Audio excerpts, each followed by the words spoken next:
ప్రపంచం సృష్టికి ముందు ఎక్కడ చూసినా వెలుతురు లేదు, చీకటూ లేదు, శూన్యమే. ఆ శూన్యంలో ఒక్కటే ఉన్నది, అనంతమైన ఆది శక్తి. ఆ శక్తిల్లోంచే ఒక అద్భుతమైన ప్రకాశం వెలిగింది. ఆ అనంత జ్యోతిర్లింగమే తరువాత మహాదేవుడు, భగవాన్ శివుడు అయ్యాడు. ఆ జ్యోతి అంతటా వ్యాపించి, మొదట అది రూపరహితంగా, ఆలోచనలేని చైతన్యంగా ఉండేది. ప్రపంచం ఉండాలి, జీవం ఉండాలి అనే సంకల్పం పుట్టినప్పుడు ఆ జ్యోతి నుంచి ఘోరమైన నాదం ఓన్ ఉద్భవించింది. ఆ ఓన్ నాదం నుంచే సృష్టి ప్రారంభమైందని పురాణాలు చెబుతాయి. ఒకరోజు బ్రహ్మదేవుడు, విష్ణుదేవుడు ఇద్దరూ ఎవరు శ్రేష్ఠుడో అంటూ తలపడుతుంటారు. వారిద్దరూ వాదన పెంచుకుంటూ ఒకరినొకరు నమ్మకుండా ముందుకు సాగుతారు. ఆ సమయంలో అకస్మాత్తుగా వారి మధ్య ఆకాశాన్ని తాకే అపారమైన అగ్నిస్తంభం కనిపిస్తుంది. దానికి మొదలూ లేదు, చివరూ లేదు. అదే మహాదేవుని పరబ్రహ్మ స్వరూపం. బ్రహ్మ, విష్ణువులు ఆ అగ్ని స్తంభం ఎక్కడ మొదలవుతుందో, ఎక్కడ ముగుస్తుందో తెలుసుకోవాలని నిర్ణయించుకుంటారు. విష్ణు వరాహ అవతారం తీసుకొని భూమిలోకి దిగుతాడు.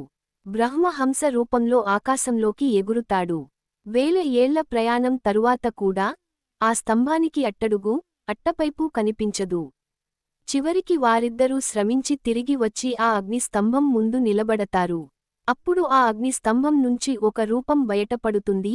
జటాజుటాలతో, చంద్రకళ ధరించి, గంగను మస్తకంపై ధరించిన, కంఠంలో నీలాంజన వరణం, 3 కళ్లతో, శాంతమయమైన కాని మహాబలవంతమైన దేవుడు. ఆయనే మహాదేవుడు శివుడు. బ్రహ్మ, విష్ణువులు అర్థం చేసుకుంటారు. ఈ సృష్టికి ఆది అంతములు తెలియని సత్యం ఇదే.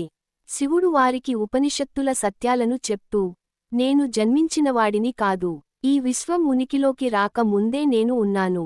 మీరందరూ చేయదలచిన సృష్టి, స్థితి, లయం ప్రయాణానికి నేను ఆధ్యాత్మిక శక్తిని పంచుతాను అంటాడు.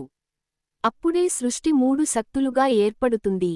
బ్రహ్మ, సృష్టి శక్తి. విష్ణు, స్థితి శక్తి. శివుడు, లయశక్తి. శివుని ఆవిర్భావం అంటే పుట్టుక కాదు, భవించని వాడి నుంచి భవప్రపంచం పుడుతుంది అనే మహత్యం. అలా ఆదిలో జ్యోతి, జ్యోతిలో శివతత్వం, శివతత్వం నుంచి మొత్తం విశ్వం సృష్టించబడింది. అందుకే శివుడిని ఆదిశక్తి, ఆదిదేవుడు, జ్యోతి స్వరూపం మరియు మహాకాలం అని గౌరవిస్తారు.